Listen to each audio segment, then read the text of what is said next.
नमस्कार. मार्गीमध्ये आपल्या सर्वांचं स्वागत आहे. राज्यसेवा मुख्य परीक्षा जे आपला प्लॅन आहे, त्याचे साधारणतः आपण मराठी विषयाचं जे सब्जेक्ट जो आहे, त्याचं डिस्कशन आपण या व्हिडिओमध्ये करणार आहोत, की आत्तापर्यंत जेवढे क्वेश्चन पेपर झाले, त्यामध्ये सब्जेक्टिव्ह जे आहे, की एसे आहे तुमचा, निबंध, एक तृतीयांश सारांश आणि अनुवाद किंवा भाषांतर ज्याला म्हटलेलं आहे, दोन्ही मराठी इंग्लिश जे आहे ते. तर ते आपण पेपर डिस्कस करूया या व्हिडिओमध्ये जे आहे ते. 20 पासून सुरुवात करत असं आपण जाऊया. आजचा आपला पेपर आहे तो 2020चा आहे. तो आपण डिस्कस करणार आहोत. तो कन्व्हेन्शनल ज्याला म्हणलेलं आहे, की तिथं दिलेलं आहे, की दर्जा म्हणजे तुमचा कितपत अवघड पेपर असणार आहे, तर एक उच्च माध्यमिक शालांत परीक्षा असते तेवढं, की 12वीला ज्या प्रकारे तुम्हाला एसे विचारले जातात किंवा ज्या प्रकारचे एक तृतीयांश सारांश किंवा इतर जे काही सब्जेक्ट तुमच्या भाषेची जी कौशल्य आहेत, ते त्या ठिकाणी तपासली जातात, चेक केली जातात. तर त्याच प्रकारचं आपल्याला या ठिकाणी पाहायला मिळतं. आपण सुरुवात करूया पहिल्या ह्याच्यापासून. सूचना दिलेत ते मराठी इंग्लिश ते आहे ते बेसिक, की मराठीचं जे आन्सर शीट असेल ते वेगळी असेल. ते आपण वाचून घेतल्या असतीलच. सुरुवात करूया आपण. पहिला जो मुद्दा आहे त्यातला तो पहिला प्रश्न काय म्हणले 2020ला विचारलेला आहे तो, की खालीलपैकी एका विषयावर 400 शब्दात निबंध लिहा असं म्हटलेलं आहे. अनिवार्य मराठीतला आहे तो. तर आपल्याला ह्याची मार्किंग स्कीम माहिती आहे, की 25, 15 आणि 10 अशा प्रकारची आहे, की एसे तो 25 मार्काला असेल, भाषांतर ते 15 मार्काला असेल आणि एक तृतीयांश सारांश आहे तो 10 मार्काला असेल. तर ह्या 25 पैकी जास्तीत जास्त मार्क्स आपल्याला कसे मिळतील? हे आपण याची चर्चा करूया, की नेमकं या एसेमध्ये तुम्ही काय लिहिणं अपेक्षित होतं आणि काय म्हणजे आता ज्यांनी मेन दिलेली आहे रिसेंटली त्यांचा काय अनुभव होता किंवा कोणत्या एसेला कसे मार्क जे आहेत ते याचा अजून रिझल्ट यायचा आहे, परंतु आपल्याला लक्षात येईल की लिहिताना काय अडचणी आल्यात का बाबा.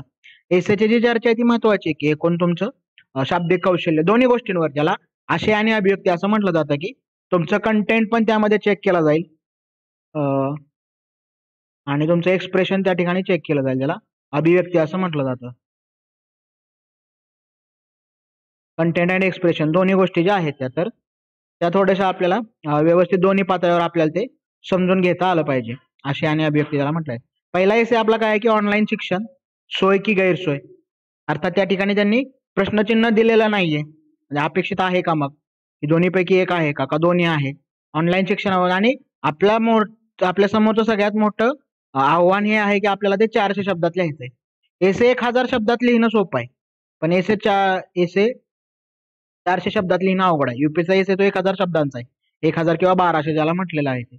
परंतु मराठीचा म्हणजे एमपीएससीचा एसे तो 400 शब्दात, कारण खूप ह्याच्यात तुम्हाला कमी शब्दात जास्त मोठं आयडिया मांडायची असते आणि ते जास्त चॅलेंजिंग आहे, ते जास्त आव्हानात्मक आहे. पहिला टॉपिक आहे आपला ऑनलाईन शिक्षण सोय की गैरसोय. मग आता आपल्याला माहिती आहे, की आपल्या आजूबाजूला जे काय चाललंय, कोविडची जी सगळी वेव्ह आणि पहिली दुसरी वेव्ह जी आहे, त्या अनुषंगाने मग ऑनलाईन शिक्षणचे मुद्दे काय आहेत आपल्याला? आपल्याला त्याचं कन्स्ट्रक्टिव्हली काय माहिती आहे ऑनलाईन शिक्षणाचं? ऑनलाईन शिक्षणाची डेफिनेशन काय आहे?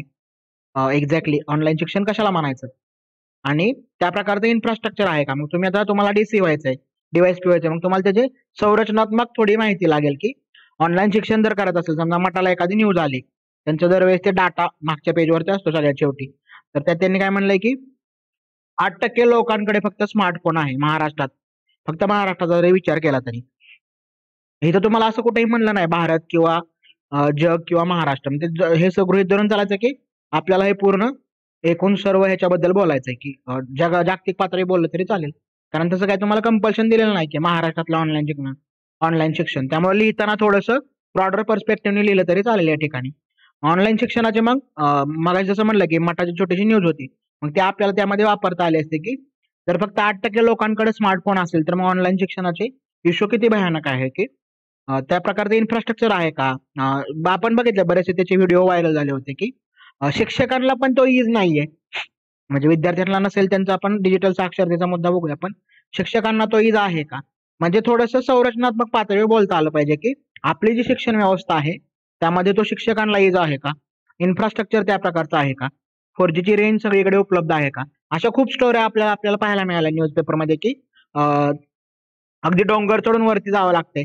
गावातल्या लोकांना जे आहे ते विशेषतः सह्याद्रीमध्ये काही अशी दोन्ही बाजूला पश्चिम घाट आणि पूर्व बाजू दोन्ही ठिकाणी, की रेंजच येत नाहीये. तो इश्यू आहे.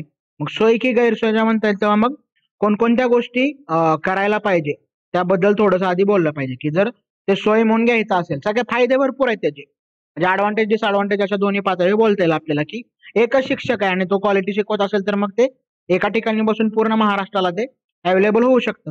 ही चांगली गोष्ट आहे. सरकारचे पैसे वाचतील समजा. ही क्वालिटी समजा, की बालभारती सारखे काही इश्यू आहेत त्यांचे स्वतःचे चॅनल आहेत, युट्यूब चॅनल आहेत. सह्याद्रीवर तशा काही गोष्टी त्यांनी सुरू केल्या होत्या. दूरदर्शनवर सेंट्रल गव्हर्नमेंटने, युनियन गव्हर्नमेंटनं तशा काही DTH चॅनल सुरू केले होते, भाषानिहाय जे आहेत ते.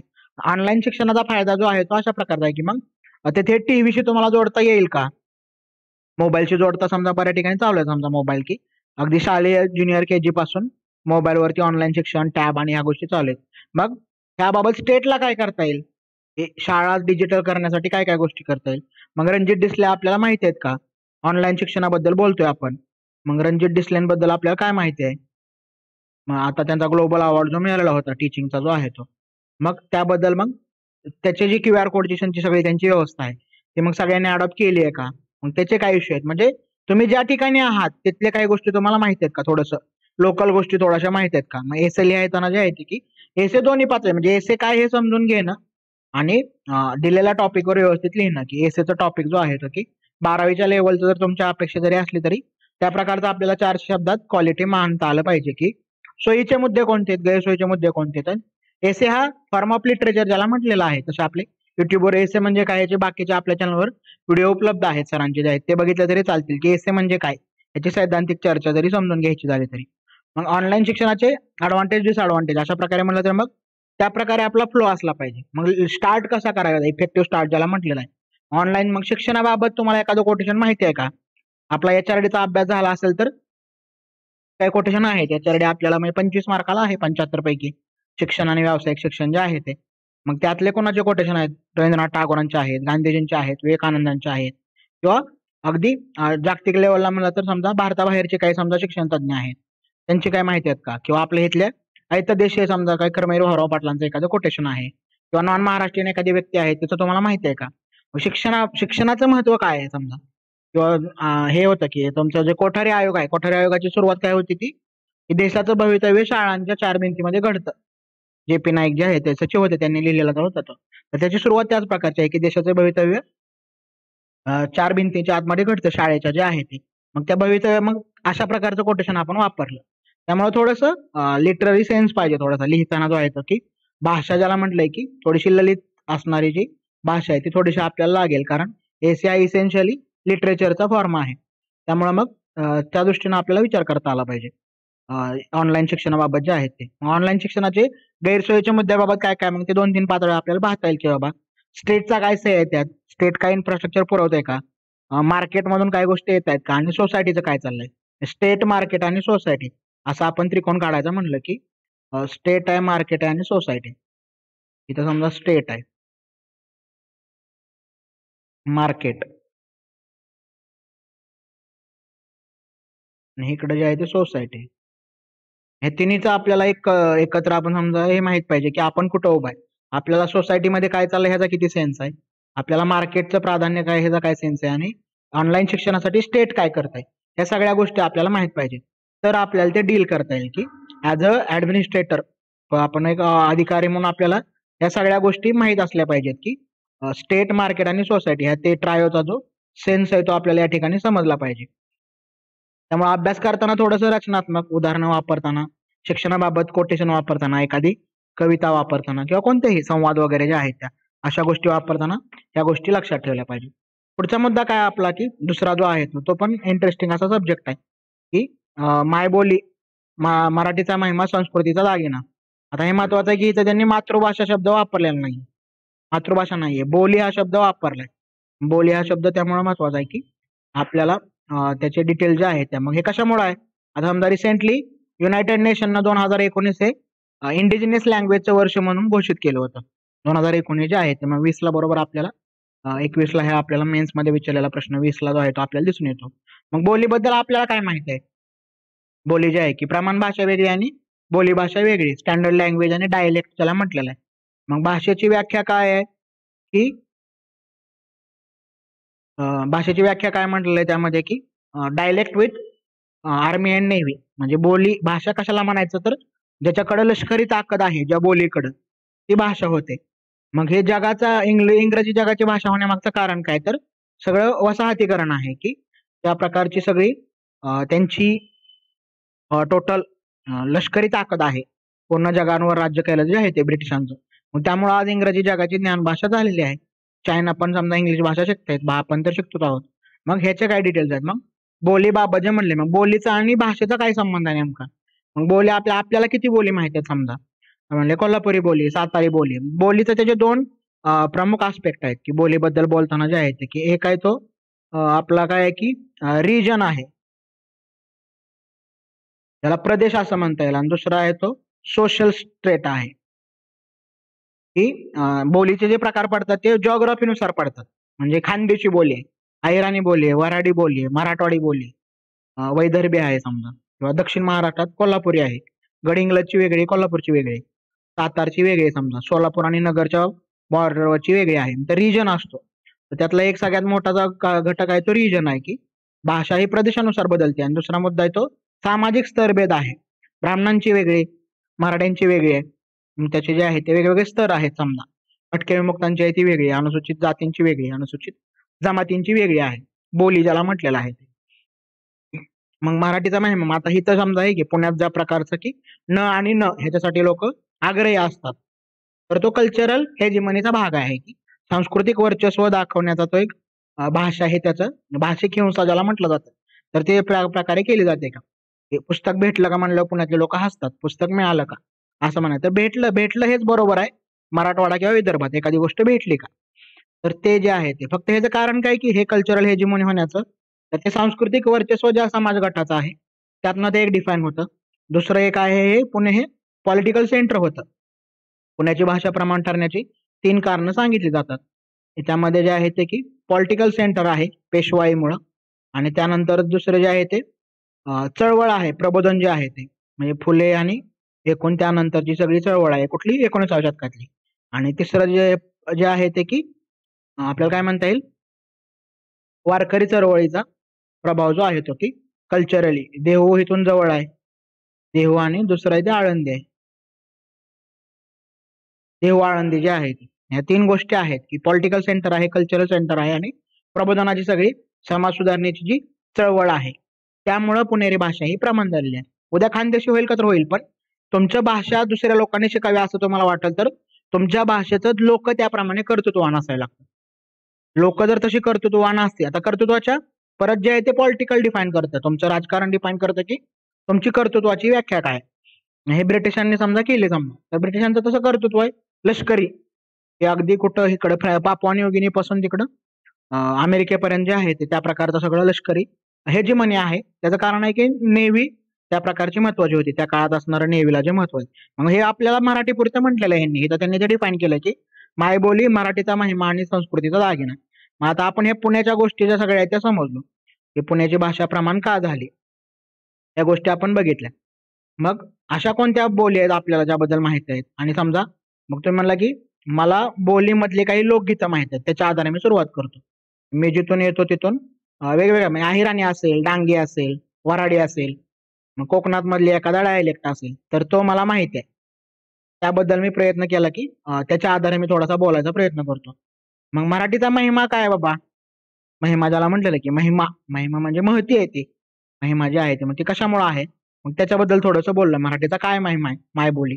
मग तुम्ही असं म्हणला की मला एक 10 बोली माहिती आहे वेगवेगळ्या जाती आणि रिजन वाईज ज्याला म्हटलेलं आहे की जातीच्या ज्या आहेत त्या. मग त्या जे रिजन आणि जाती ह्या दोन्ही गोष्टी म्हणजे समजा एकाच गावात वेगवेगळ्या बोली अस्तित्वात असू शकतात. म्हणजे समजा तुम्ही लक्ष्मण मानेंचं लिखाण वाचलं तर त्यामध्ये असणारी बोली वेगळ्या प्रकारची आहे. तुम्ही आठवणींचे पक्षी वाचलं त्यामधली बोली वेगळी आहे. तुम्ही तराळ अंतराळ वाचलं किंवा दलित साहित्यातल्या काही गोष्टी वाचल्या, किंवा तुम्ही कोकणातले जे लेखक आहेत विशेषतः, तर त्यांच्यामध्ये एक वेगळ्या प्रकारची चित्पावनी बोली ज्याला म्हणता येईल, तर ते दिसते आपल्याला त्यांच्या लिखाणामध्ये. खानोलकर असतील, करंदीकर असतील. समजा दक्षिण महाराष्ट्रातले काही लेखक आहेत, कुठले राजन गवस आहे, त्यानंतर चारुता सागर आहेत, त्यांच्या ह्याला एकदम कोल्हापुरी भाषेचा थोडासा लहेजा आहे. शंकर पाटलांचं कथाकथन तुम्ही ऐकलं असेल. दमा मिराजदार आहेत, त्यांचं कथाकथन वेगळ्या प्रकारचं आहे. मग हे जे लेखक आहेत, म्हणजे समजा तुम्ही म्हणले की मला 10 लेखक असे माहिती आहेत रिजन वाईज. मग तुम्ही म्हणला की मी वराडातला आहे, मला उद्धव शेळकेंचं लिखाण माहित आहे. तर म्हणले नाही, मला निशाने डाव अंगठा मी सिनेमा बघितलाय, त्यातलं मी काहीतरी एक बोलीचं जे आहे ते वापरतो. किंवा मकरंद अनासपुरे आल्यानंतर मराठी सिनेमाची जी भाषा बदलली ती कशा प्रकारची आहे, की मराठवाड्याच्या भाषेचा एक लहेजा त्यानं आणल्यासोबत त्याच्या एकूण कॅरेक्टरमध्ये जो आहे तो. मग त्यांच्यामुळे भाषेचं काय गोष्ट म्हणजे मराठवाडी भाषेबद्दल मला काय माहित आहे, मादळमुही मधली भाषा कुठली आहे समजा, ह्याचा सेन्स आहे का आपल्याला, म्हणजे आपल्या आजूबाजूला जे सगळं कल्चरल कॅपिटल आहे ते आपल्याला गोळा करता आलं पाहिजे. हे समजा लोकसत्ताला आता त्या निलिमा गुंडी लिहितात भाषेबाबत जे आहे ते कंटिन्यू सदर चालू आहे. ऑपेड पेजवर ज्याला म्हटलं जातं संपादकीच्या अपोजिट साईडचं, ऑपेड पेजवर निलिमा गुंडी लिहितात की वेगवेगळ्या प्रकारे डेली लिहितात त्या भाषा आणि बोलीबाबत लिहितात. मग ते आपल्याला काय माहिती आहे बोलीबाबत जे आहे ते संस्कृतीचा दागिना असं म्हटलेलं आहे. मग दागिने वेगवेगळ्या प्रकारचे आहेत.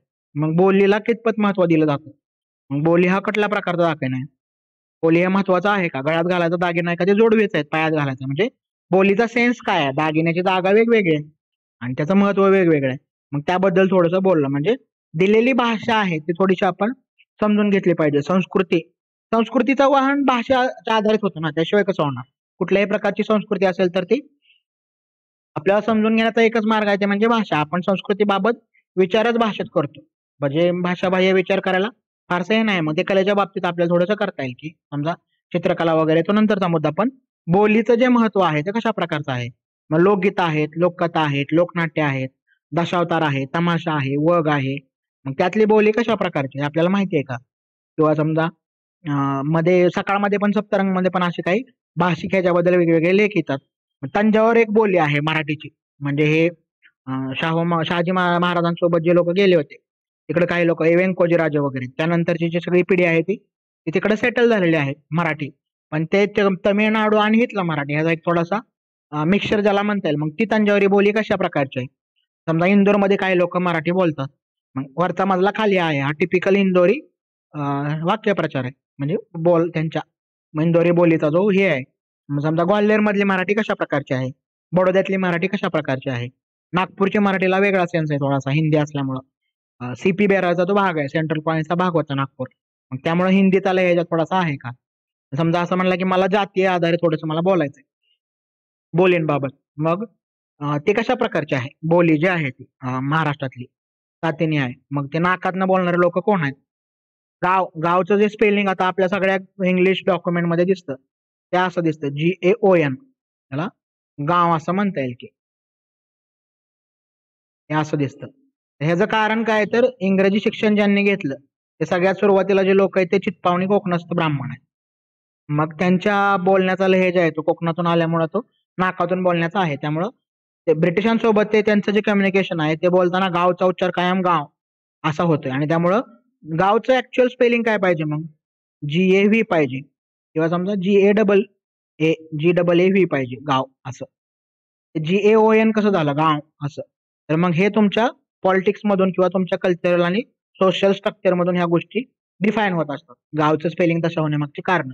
भाषिक जे आहे तो आपला अवकाश आपल्याला माहिती आहे का आपल्याला, बोलीबद्दल आपल्याला काय माहिती आहे, किती माहिती आहे. ह्याच्यासाठी आपलं न्यूजपेपर रिडिंग क्वालिटी लागेल तुमचं त्या प्रकारचं भाषिक. आता हा का महत्वाचा मुद्दा आहे, कारण एका सर्टन पॉईंट म्हणजे तुम्हाला जे रँक मिळणार आहे इसेन्शियली सब्जेक्टिव्ह पेपर डिफाईन होणार आहे. पास होण्यासाठी GS उपयोगी आहे, ऑब्जेक्टिव्ह मराठी उपयोगी आहे, पण रँक ज्याला म्हणतो की पहिल्या 50 मध्ये यायचंय, पहिल्या 10 मध्ये यायचंय, DCच व्हायचंय, DYSPच व्हायचंय, तर मग तसं असेल तर मग सब्जेक्टिव्ह वर प्रचंड कंट्रोल लागेल. कारण तिकडे तुम्हाला किती ऑब्जेक्टिव्ह मध्ये 85, 86, 87 पर्यंत 90 पर्यंत मार्क मिळवलेली मुलं आहेत आपल्याकडे.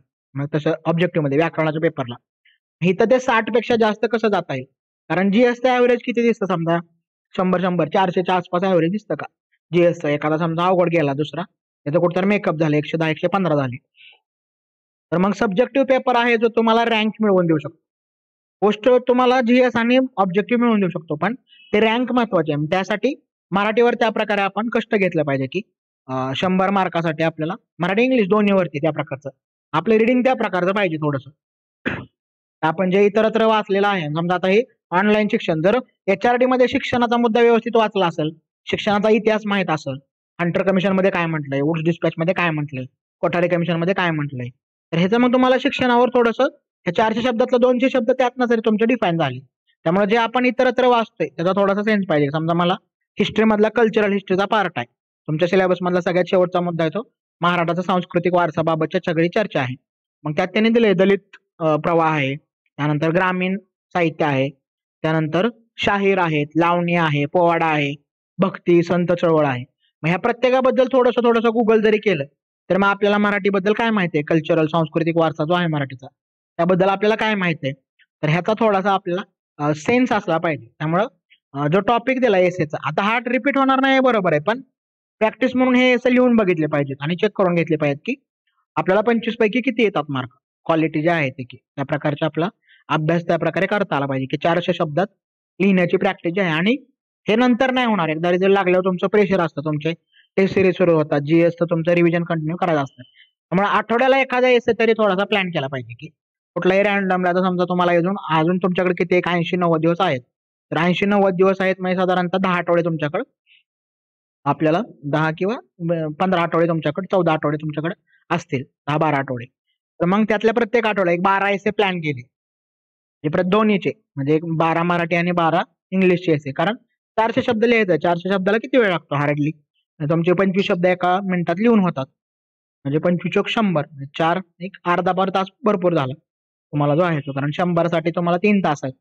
तसे दोन एसे लिहिले 50 मार्कासाठी जे आहेत, वेळ लावून लिहिले तशा प्रकारे आणि चेक करून घेतले. आणि कंटिन्यू लिहितं त्याच्यावर थोडंसं काम झालं पाहिजे की आपल्याला वाचन आणि एकूण जे आहे ते दोन्ही प्रकारचं, इंग्लिशचं असेल किंवा मराठीचं असेल ते. पुढचा मुद्दा बघूया आपण आता. काय म्हणलं की इंग्रजी उत्तराचे मराठीत भाषांतर करा, हे 15 मार्काला आहे. ह्यात पण आपल्याला 50% पर्यंत मार्क मिळू शकतात, पण तशा प्रकारचं क्वालिटी आपल्याला नेमकी उत्तरं, नेमके शब्द माहित पाहिजे. मग त्याचा एकच हे आहे की आपलं वाचन वाढवणे. तर त्याला दुसरा पर्याय नाहीये की शॉर्टकट नाहीये कोणत्याही प्रकारचा. त्यामुळं तुमचं वाचन वाढवलं पाहिजे की कोणत्या प्रकारचं. आता आयसोलेशन, कोविड हे शब्द ह्या 2-3 वर्षात आपल्याला माहित झाले समजा की परत परत वाचण्यात आले. मग आयसोलेशनला बाबा काय म्हणलं जाते मराठीत, एक्झॅक्टली काय अर्थ आहे. बऱ्याचदा आहे असं की न्यूजपेपरमध्ये, म्हणजे लोकसत्ता मटामा सारख्या पेपरमध्ये पण ते देतात, पण ते तेवढं कॅची नसतं किंवा ते परफेक्ट आहे असं म्हणता येत नाही आपल्याला, कारण त्यांना ते रोजच लिहायचंय. त्यामुळे ते गडबडीत काहीतरी छापलेलं असतं. त्यामुळं आपण थोडंसं आयसोलेशन, म्हणजे आयसोलेशनचा एक्झॅक्ट अर्थ काय आहे बाबा, केम्ब्रिज डिक्शनरीमध्ये किंवा ऑक्सफर्ड डिक्शनरीमध्ये किंवा मॅरियम वेबस्टरमध्ये, आणि त्याच्यानुसार थोडासा आपण प्रयत्न केला आणि त्यातला एखादा जे वेगवेगळे सोर्सेस बघून आपण समजा वेगवेगळे मॅगझिन्स आहेत मराठी, त्यामधनं आपण थोडंसं पाहायचा प्रयत्न केला की सकाळचं साप्ताहिक मध्ये काय येते बाबा, लोकप्रभामध्ये त्याबद्दल काय आलंय का, किंवा विशेषतः जी लोक लिहिणार आहेत त्या संदर्भात. म्हणजे आता वेगवेगळे डॉक्टर त्याचे आर्टिकल लिहितात, त्या कोविडच्या काळात बऱ्याचशा लोकांनी हेल्थ बद्दल लिखाण सुरू केलेलं आहे.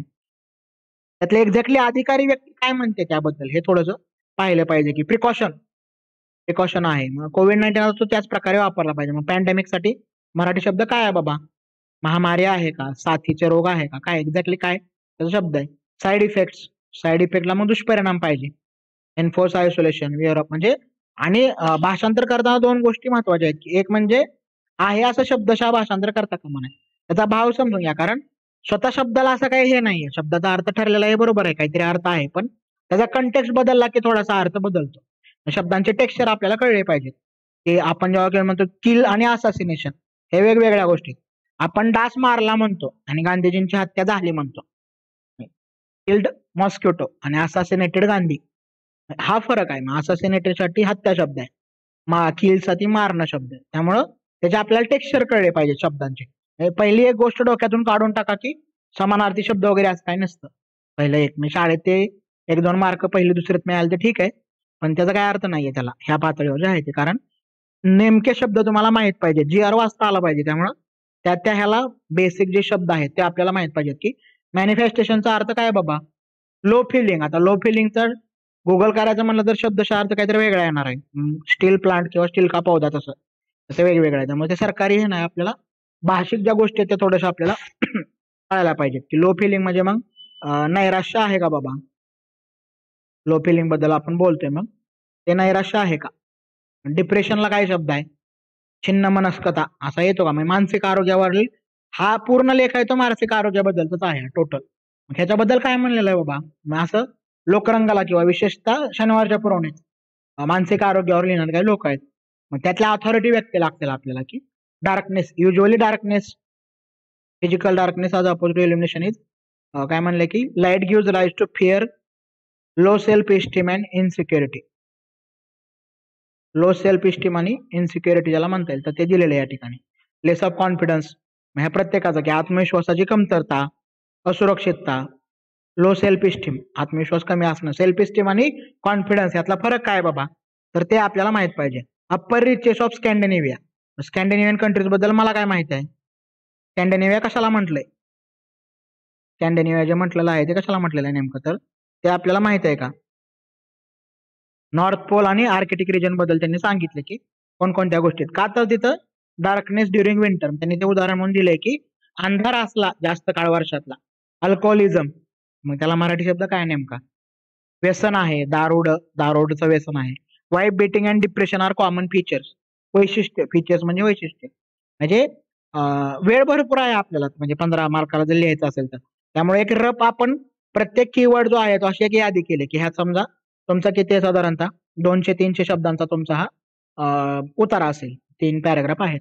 मग त्याचे एक 10-20 तुमचे कीवर्ड निघाले तर प्रत्येकाचे एकदा साईडला त्या कच्च्या कामासाठी जागा असते, तिथे लिहून काढा सगळे कीवर्ड जे आहेत ते, की काय म्हणायचं बाबा, although long months of darkness are peculiar, मग पेक्युलर साठी काय शब्द आहे, विशिष्ट आहे का?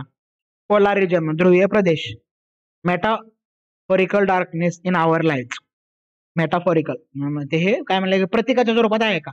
मेटाफर, उपमा म्हणून हा शब्द वापरला जातो. मेटाफर हा अलंकार आहे इंग्लिश भाषेतला. असे एक 20 शब्दाची तुम्ही यादी केली तिथं कच्च्या कामासाठी आणि त्याचे मराठी अर्थ लिहून काढले वेगवेगळे जे आहेत, आणि मग तुम्ही तुमचं भाषांतर आहे किंवा अनुवाद ज्याला म्हणता येईल, भावानुवाद ज्याला म्हणता येईल, तो करायला सुरुवात केली तर ते जास्त आहे. हे प्रॅक्टिसच करता येईल तुम्हाला, कारण त्याशिवाय होणार नाही. मग डेली समजा असे तुम्ही काही हे ठरवले की वेगवेगळे, की जे न्यूजपेपरला जे येत राहतं कंटिन्यू, त्यामध्ये म्हणलं की थोडी आपली एकच पॅराग्राफ घ्यायचा कोणताही, समजा कुठलंही इंडियन एक्सप्रेस तुम्ही वाचत असाल किंवा कोणताही पेपर वाचत असाल की इंग्लिश, तर त्याचा एक पॅराग्राफ रोज एक 10 ओळी साधारणतः आपण त्याच्या ट्रान्सलेट केल्या पाहिजे डेली प्रॅक्टिस म्हणून. फार वेळ लागत नाही, 20 मिनिटं 25 मिनिटं अर्धा तास खूप झाला. हे प्रॅक्टिस शिवाय होणार नाही, कारण जर तशा प्रकारचं आपलं ट्रेनिंग नसेल, कारण हा भाग आपल्याला आपल्या शालेय जीवनात कधी नव्हता फारसा. नंतर जे म्हणलं की आता काही पातळ्यांवर ते सुरू आहे समजा भाषांतर जे आहे ते, आणि ते कितपत केले आपण आणि त्याची प्रॅक्टिस तेव्हा केली आहे का जे आता उपयोगी पडेल, आता ती प्रत्येकाने केलेलं नसणार आहे त्यावेळेस मार्कांच्या हिशोबाने जर बघायचं झालं तर. मग त्यासाठी थोडंसं आपण त्याची प्रॅक्टिस केली, डेली एक एक्सप्रेस मधलं एक कुठलं तरी घ्यायचं, आणि यात थोडंसं आपण हे ठेवायचं, वैविध्य ठेवायचं विषयाचं जे आहे.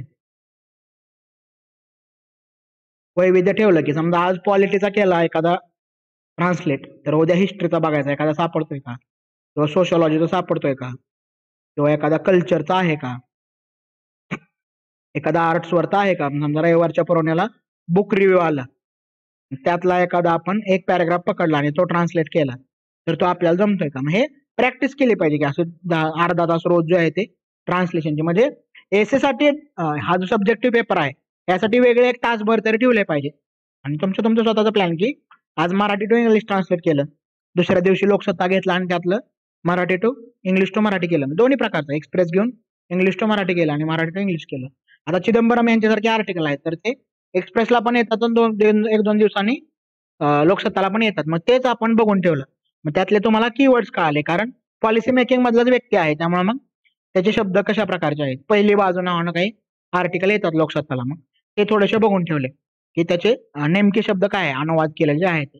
तशी थोडीशी जाणीवपूर्वक सवय लावली पाहिजे. ते आज मराठी टू इंग्लिश केलं, उद्याच्या दिवशी इंग्लिश टू मराठी केलं, असं एक डेली एक तास या पेपरसाठी ठेवला पाहिजे वेगळा, तर ते आपल्याला 60 मार्कांच्या पुढे 70 पर्यंत आपल्याला त्याचे मार्क्स मिळू शकतात.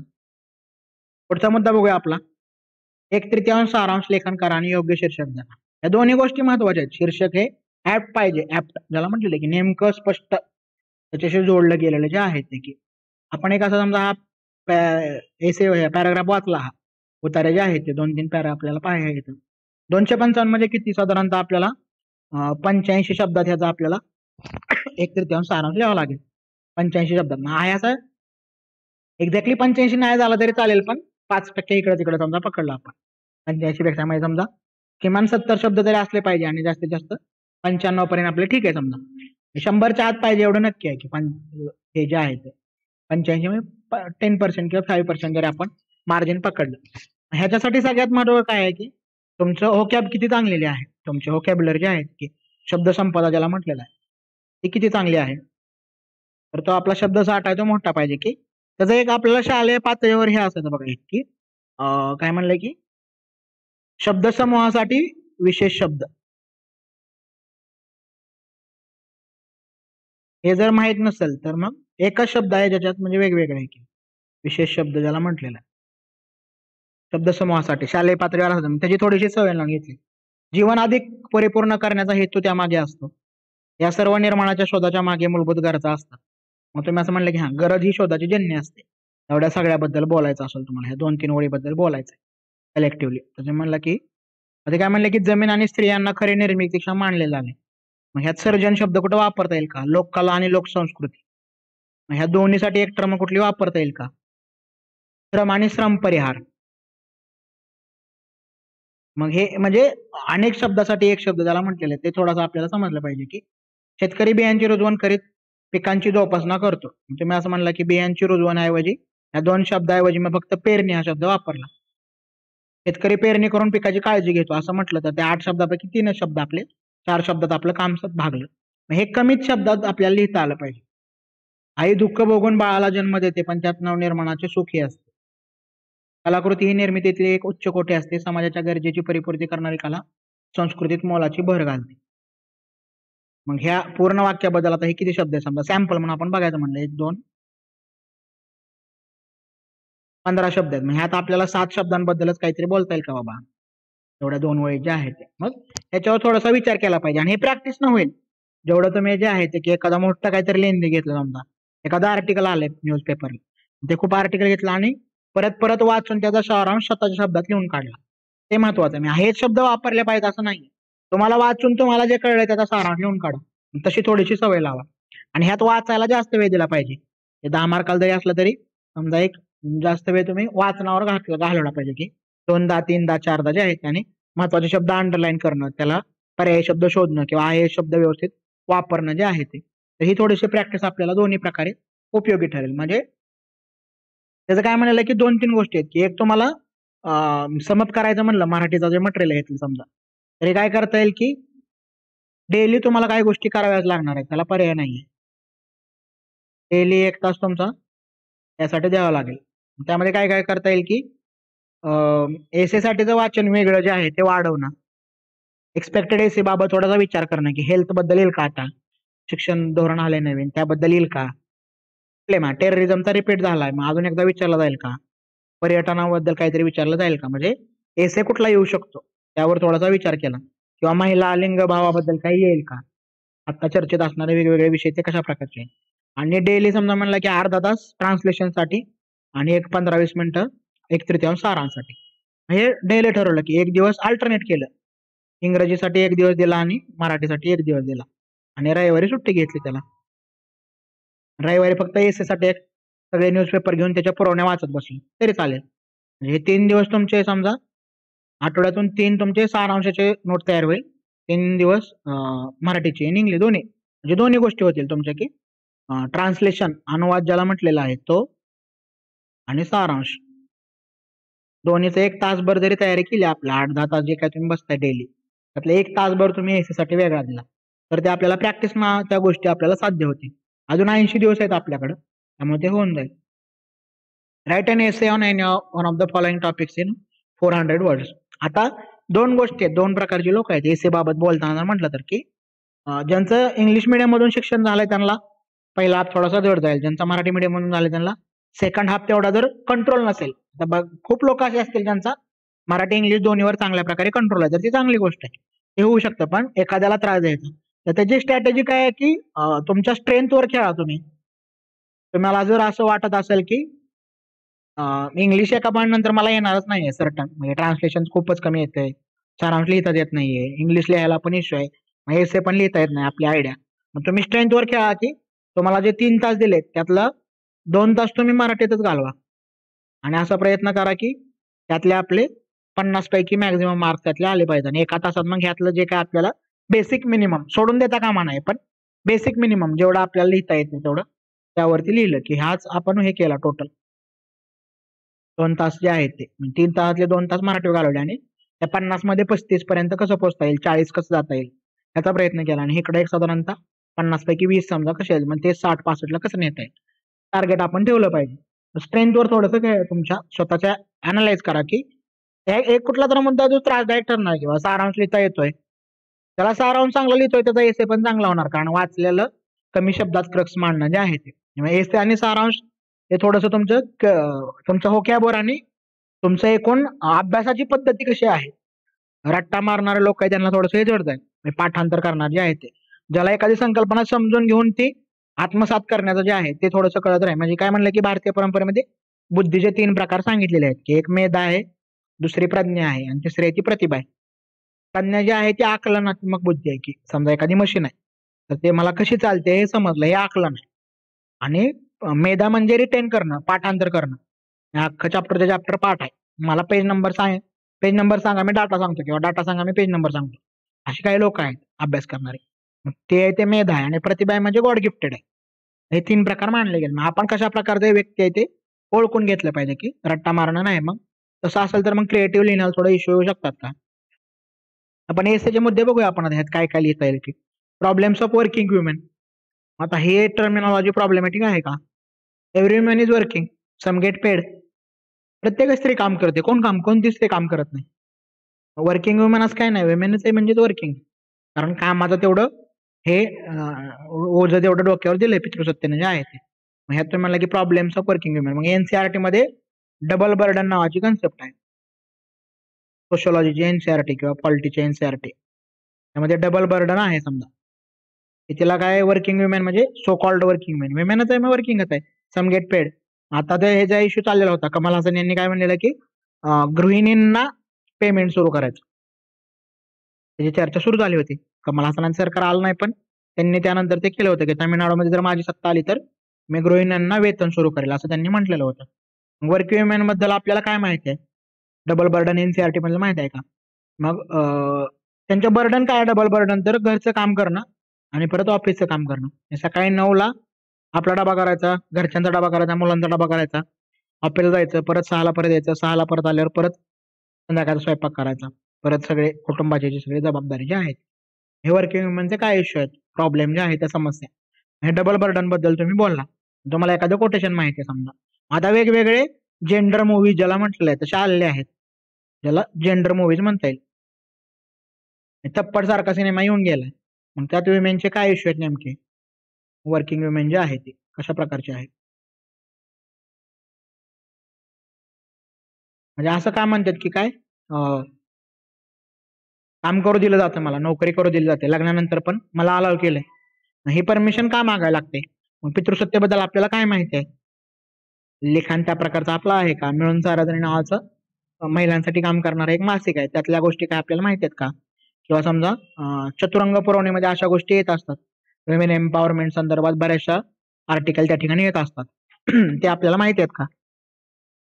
समजा पुणे युनिव्हर्सिटी सारख्या युनिव्हर्सिटीमध्ये विमेन स्टडी नावाची विद्याशाखा आहे, त्यातलं आपल्याला काय माहिती आहे?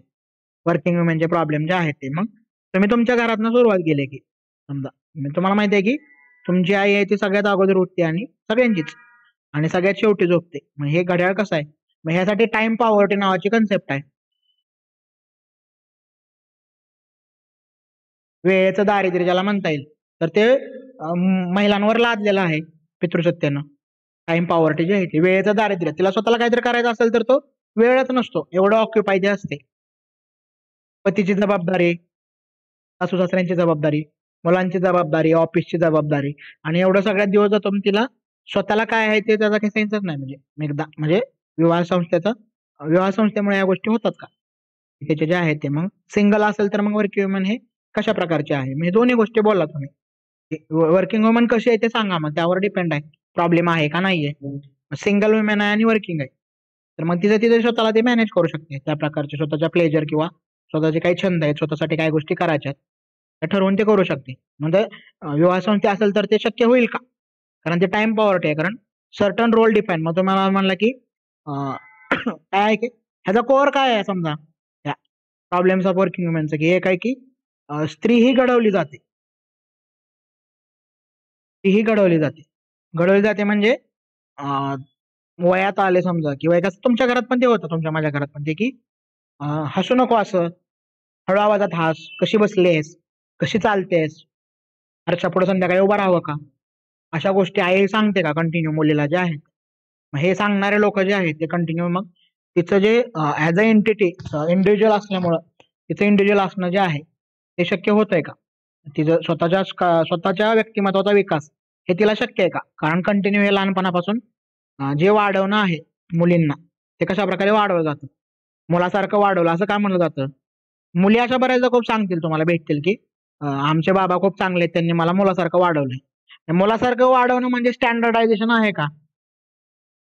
मुलासारखं वाढवणं म्हणजे स्टँडर्डायझेशन आहे का? मग हे वर्किंग वुमेन बाबत तुम्ही म्हणलं की हा वर्किंग वुमेनचे इश्यू काय आहेत. मग वर्किंग, मग ह्यात तुम्ही म्हणला की मला काहीतरी डाटा माहित आहे. एक आहे तो ऑर्गनाइज सेक्टर मधला आहे, एक आहे तो ऑर्गनाइज सेक्टर मधला आहे आणि दुसरा आहे तो अनऑर्गनाइज सेक्टर मधला आहे. मग डाटा काय माहिती आहे का बाबा? दुसरं म्हणलं की नाही, मला वर्किंग वुमेन बद्दल एनसीआरबीचा काहीतरी डाटा माहिती आहे, नॅशनल क्राईम रेकॉर्ड ब्युरो. त्याबद्दल काय तुम्ही लिहिलं, प्रॉब्लेम जे आहेत ते. मग बऱ्याचदा म्हणजे कामाच्या ठिकाणी जर होणारा लैंगिक छळ आहे, विशाखासारखा कायदा आहे, विशाखा. मग कामाच्या ठिकाणी जर लैंगिक छळ होत असेल तर ते सांगतच नाही, कारण मग घरचे जॉबच करू नको म्हणतील, हे त्यातलं बर्डन आहे. म्हणजे ज्या वेगवेगळ्या गोष्टी आहेत आपल्या आजूबाजूला घडणाऱ्या, त्याबद्दल आपण थोडंसं सजग असेल तर ह्या गोष्टी आपल्याला कळतील. म्हणजे त्या प्रकारची आपली नजर लागेल, आपल्या आजूबाजूला जे घडतंय त्याबद्दल आपल्याला डिटेल्स मध्ये थोडीशी माहिती लागेल की वर्किंग वुमेनचे इश्यू काय आहेत. मी तुम्हाला माहित असलेले एक वर्किंग वुमेन तुम्ही तुमच्या घरातली डोळ्यासमोर आणली, तुमच्या नातेवाईकातली, कुटुंबातली. मग तिचे इश्यू कशा प्रकारचे आहेत, सपोर्टिव्ह आहे का फॅमिली, वर्किंग वुमेन आहे म्हणून, त्याच्या डिटेल थोडे माहिती आहे. म्हणलं की ऑर्गनाइज सेक्टर मधल्या वर्किंग वुमेनचे प्रॉब्लेम वेगळे आहेत आणि अनऑर्गनाइज मधले वेगळे आहेत. की समजा तुम्ही म्हणला की वर्किंग वुमेन असेल तर तिच्या घरी धुण्या भांड्याला बाई आहे, हा एक मुद्दा झाला. स्वयंपाकाला बाई आहे, हा एक दुसरा मुद्दा झाला. पण आता जी बाई तिथं कामाला येते स्वयंपाकाला आणि धुण्या भांड्याला, ती अनऑर्गनाइज सेक्टर मधली आहे. तिला कुठलंही पेन्शन, पीएफ फंड, ग्रॅज्युटी नाहीये. मग तिला सुट्टीची हे आहे का, वीकली ऑफ तिला शक्य आहे का? सणा दिवशी म्हणजे वेगवेगळ्या तिला हवंय तेव्हा तिला सुट्टी घेणं शक्य आहे का, हे माहिती आहे का आपल्याला? म्हणजे मग तुम्ही म्हणला की हा, मग तुम्ही म्हणला की हे थोडंसं कास्ट वाईज पण वेगळा विषय हा वर्किंग वुमेन मध्ये म्हणला तर. तुम्ही म्हणला की वर्किंग वुमेन कुठल्या कास्ट मधली आहे त्यावर डिपेंड आहे, कारण कास्टवर बरंचसं ते डिपेंड आहे. की तुम्ही म्हणला की नाही, समजा मराठा असेल तर मग त्याचे प्रॉब्लेम वेगळे आहेत, वर्किंग वुमेन असेल तर. ब्राह्मण असेल तर वेगळे आहेत, दलित असेल तर वेगळे आहेत. असं तुम्ही समजा त्याच्या आधारे कोणत्याही, म्हणजे ट्रायबल असेल तर. ट्रायबल मध्ये तशा प्रकारचं नोशन नाहीये, जसं हे मेन स्ट्रीम आपल्या सोसायटीत जसं दिसतं. ट्रायबल मध्ये जवळजवळ बरेचसे ट्रायबल आहेत ते मॅट्रिलिनियर असतात, ते पण वर्किंग वुमेनच आहे. ती मोहाची फुलं गोळा करतेच, ती बांबू तेंदूपत्ता गोळा करते. तिचे प्रॉब्लेम आपल्याला माहित आहेत का? म्हणजे थोडासा होलिस्टिक अप्रोच पाहिजे, सर्वांगीण. फक्त आपल्याला जे माहित आहे शहर अर्बन अशा सर्वांना न बोलता मग गावातल्या ज्या वर्किंग वुमन आहेत खुरपायला जाणाऱ्या, त्यांचे काय विषय आहेत ते माहित आहेत का आपल्याला? तिथे ते सपोर्टिव्ह असे हसबंड दिसतात का तुम्हाला? बऱ्याचदा असं होतं की खूप म्हणजे ग्रामीण भागात असे खूप पुरुष आहेत ज्यांना स्वयंपाक करायला येतो, म्हणजे कामाच्या वेळेनुसार ठरवतात की सकाळचा स्वयंपाक कुणी करायचा आणि संध्याकाळचा कुणी करायचा. प्रत्येकच नाही पण असं दिसतं. म्हणजे तुमच्या आजूबाजूला जी उदाहरणं आहेत त्याच्या आधारे थोडंसं बोलता आलं पाहिजे. तुम्ही म्हणलं की नाही, मी ज्या बीड किंवा नगर भागातल्या ज्या ऊसतोडणी कामगार महिला आहेत त्यांच्या आधारे मी थोडंसं बोलायला सुरुवात करतो. त्यांचा दिवस कधी पहाटे सुरू होतो, 6 वाजता तर ते फाडत असतात सकाळी 5 वाजता. मग त्या कामाची विभागणी आहे की ऊस तोडायचा कुणी आणि मोळी कुणी बांधायची, बांधलेली मोळी ट्रकमध्ये कुणी चढवायची आणि चढवलेली मोळी तोडायची कुणी, हे तुम्हाला माहिती आहे का? ती वर्किंग वुमेनच आहे ना. पालात आणि झोपड्यात राहतात ते तसल्या ऑक्टोबर नोव्हेंबर डिसेंबरच्या थंडीत. मग त्याचे काही आहे, समजा आता रिसेंटली जो झालेली चर्चा होती की ते काय करतात की मासिक पाळीच्या काळामध्ये ते 4 दिवसाची सुट्टी, 2 दिवसाची खूपच पेन होतं, मग ते सुट्टी घ्यावी लागते म्हणून गर्भाशयच काढायच्या केसेस घडलेल्या आहेत. बीबीसीने पण त्याच्यावर स्टोरी केलेली आहे, बीड आणि नगर भागातल्या विशेषतः जे आहेत. मग हे इश्यू आपल्याला माहिती आहेत का? त्यामुळे बोलताना थोडंसं ब्रॉडर पर्स्पेक्टिव्ह बद्दल बोललं पाहिजे. वर्किंग वुमेन कुठलंही पॉप्युलर पॉप्युलिस्ट टाळून थोडंसं वेगवेगळ्या आस्पेक्टवर विचार करता आला पाहिजे की बाबा हा, विमेन ही एक टर्म आहे ना, मग ह्याच्या आधारे मला कशाबद्दल बोलता येईल? धर्म काय म्हणतो स्त्रीबद्दल, जात काय म्हणते, स्टेट काय म्हणतं, म्हणलं की सोसायटी काय म्हणते, कुटुंब काय म्हणतं,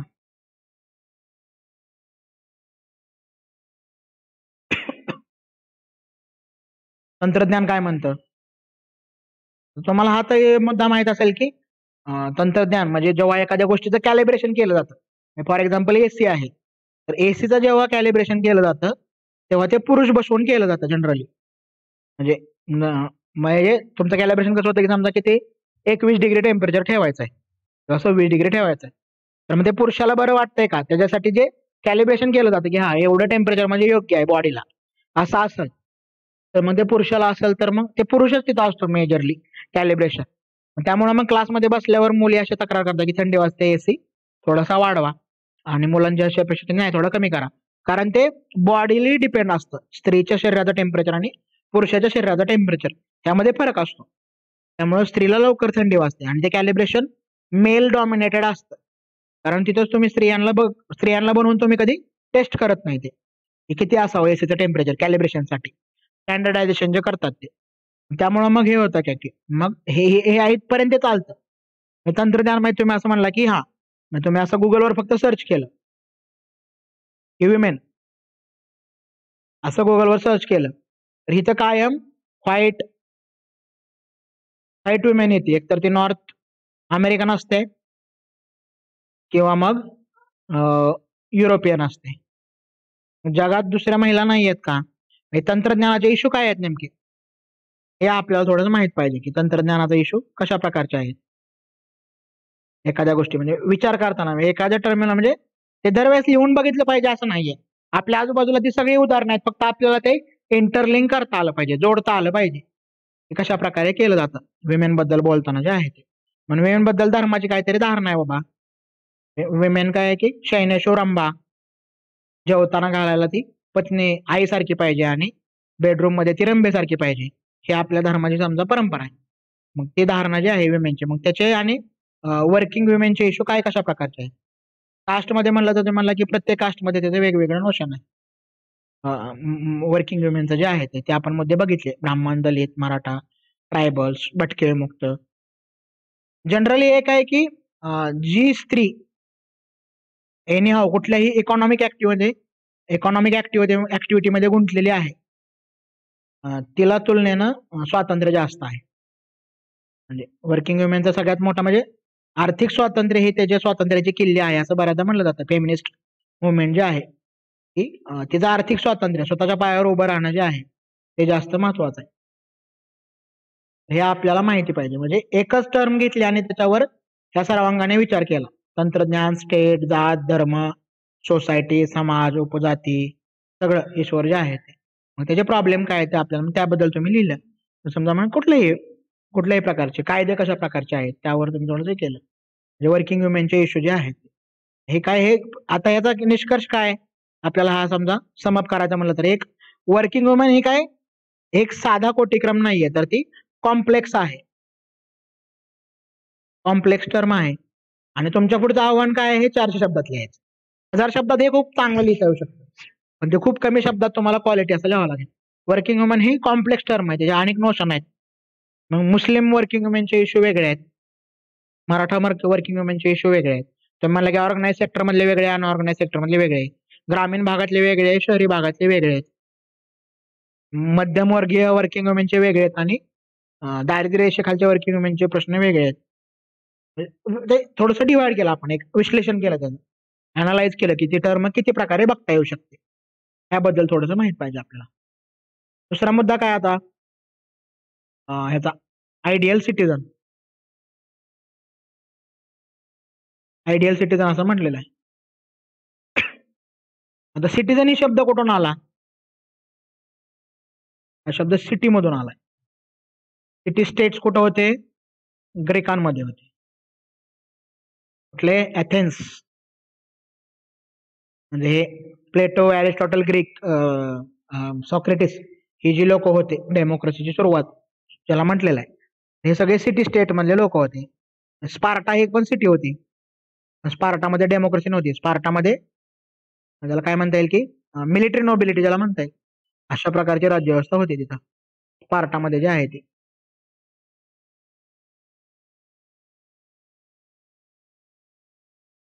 स्पार्टन सिटी सिटीजन म्हणलं की ती सिटी मग खेड्यातल्या लोकांचं काय करायचं म्हणजे दिलंय ते व्यवस्थित मान्य करता की ते क्रिटिसाइज पण आपल्याला करता आलं पाहिजे. ठीक आहे याची मर्यादा काय आहे सिटीजन मध्ये विलेजचे लोक येत नाहीत का व्हिलेज आहे म्हणून व्हिलेज मधनं आहे तो विलन आहे का विलन शब्दाचा अर्थ जो आहे तो सिटीजन. आणि आयडियल काय आहे? आयडियल म्हणजे आदर्श आहे. आदर्शाचे निकष असतील ना काय तर. आदर्श म्हणजे काय, निकष काय आहे? सिग्नल पाळणारा आहे तो आदर्श आहे. कर भरणारा आहे, कायदा मान्य असणारा आहे, अशा प्रकारचा आहे आदर्श ज्याला म्हटलेला आहे. मग युटोपिया आहे का आदर्श? म्हणजे आदर्श सिटीजन, आदर्श नागरिक. तुम्हाला इंग्लिश मध्ये लिहिते आयडियल सिटीजन. मग सिटीतून आलेली गोष्ट आहे. मग सिटीजन बद्दल थोडंसं बोलला आणि हे दोन डिवाइड केलं समजा, हे कीवर्ड दोन आहेत, आदर्श आणि नागरिक.